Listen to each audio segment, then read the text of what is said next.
Hi boss babes of South Africa, I'm Utica and I'm cooking a brinjal curry and a prawn madras. Sounds amazing. Thank you. Oil, it's got the same base. Make sure your oil is hot before you put the mustard seeds in, otherwise you're just staring at the mustard seeds indefinitely here. Cumin seeds going in, so both of these start exactly the same, and then there's little changes as we go along, yeah? So I wanted to do these two dishes in particular because it shows you how versatile a tomato base is. So I'll be showing you how to cook a tomato base today. It's multitasking at its very best. Right. Onions going in here. I'm going to lower the heat because I've got two things going on here and the prawn in here, right? Brinjal is going to be in this one. And to this now, leaves going in. You can see this one's way hotter. So curry leaves going in. If you have them, use them up, guys. I'm not shy with curry leaves, okay? To this, I'm going to add salt. So the brinjal is with brinjal and tamarind, okay? So salt going in here. And now garlic going in. Garlic always on the side of the pan. Remember I said to you, don't put things into the middle of the pan because that's the hottest part of the pot, okay?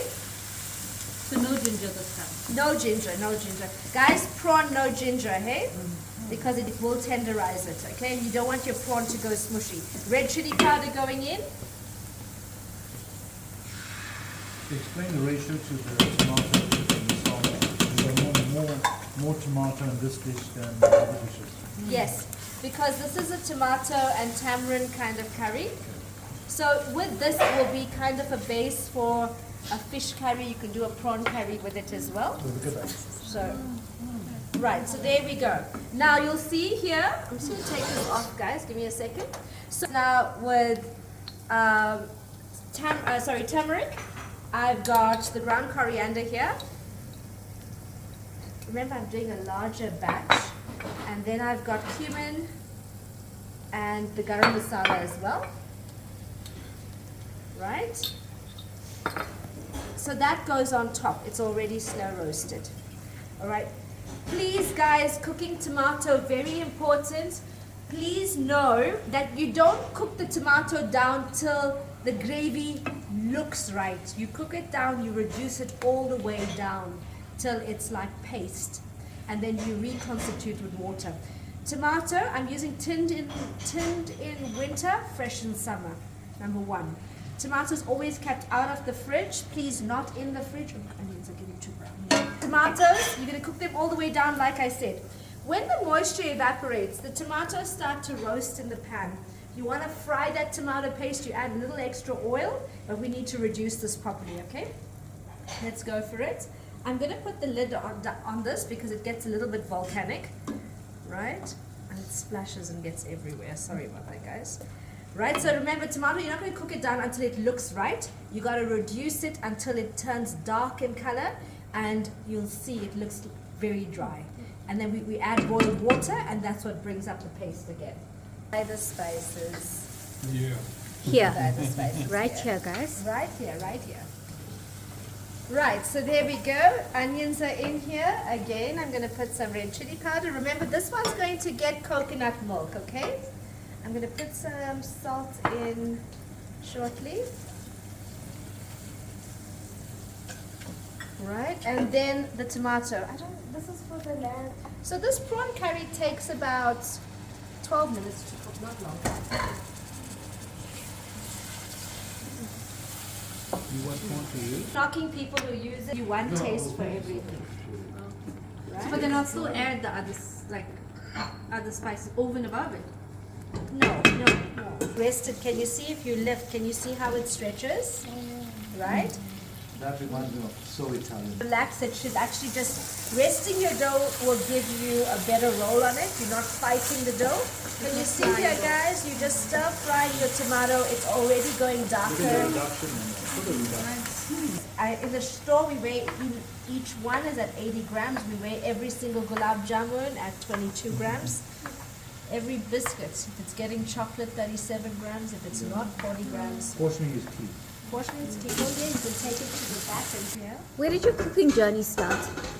Okay. Or how did it start? So I think, I mean, everyone in my family were like amazing cooks, and I would do my homework at the kitchen table. So that's where it started. And then my mom worked as a chef in a hotel, and then I got a part-time job in high school. I was 14. What school So were you? at that stage, I went to Y-Bank, right, for like a year. My mom was a chef at the Chanticleer Hotel in Durban, and that's how it started. Amazing. And I pretty much was like wrapping forks and knives in paper serviettes. That was my first job. And I have never looked back. I think I've had the longest in-service training ever. And I've loved it. So what do you... I'm not putting show. Your fingers, if you roll with your fingers, you're going to get this. Can you see? People go like, and you see it's not going to happen. You roll from here to there. Oh, Happen look at here. the reduction. It's actually more than 60%. More than, right? In the fridge, and then take it out and reconstitute it. So you could put boiled water and just put your chops in, your sausages in, your baked beans in, your egg chutney in, like your egg, you can make it into an egg chutney, you play around with it, right? And if you put a little bit of water in,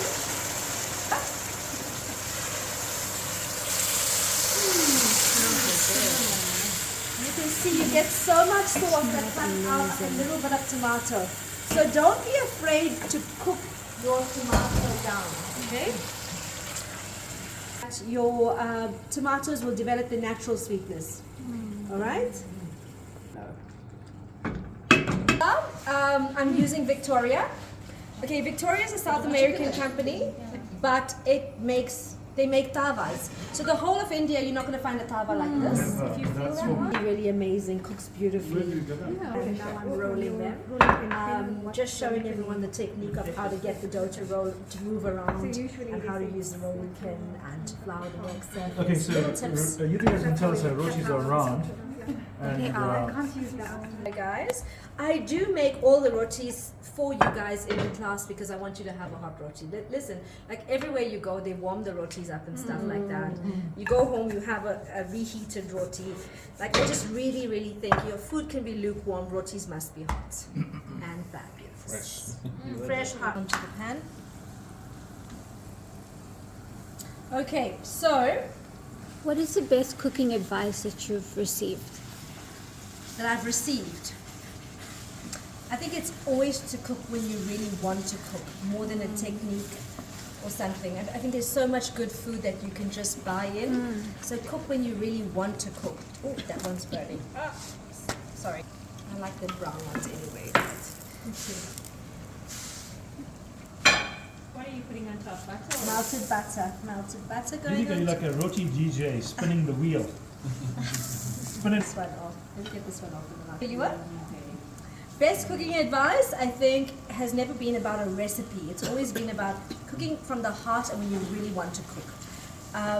If you don't want to cook, I think you can really taste the difference in the food. So it's an energy, it's a feeling, and there's so much love that goes into Indian food, into food in general. And I think that's what kind of like just not nourishes you, but it just really fills your tank. Right, there we go. Cold roti going on top of the hot one so you don't burn your hands. And you spin it around so you get those even kind of speckles on it. Can you see that? Otherwise you just get like a few dark spots on it. You can put the lid on so stop checking out the dough. You know when the people do there's a disco move? You think I'll do your disco move? We'll wait for you. Camera will wait for you. Use a brush to drizzle because you get a good drizzle of that. Right? Don't use the spoon.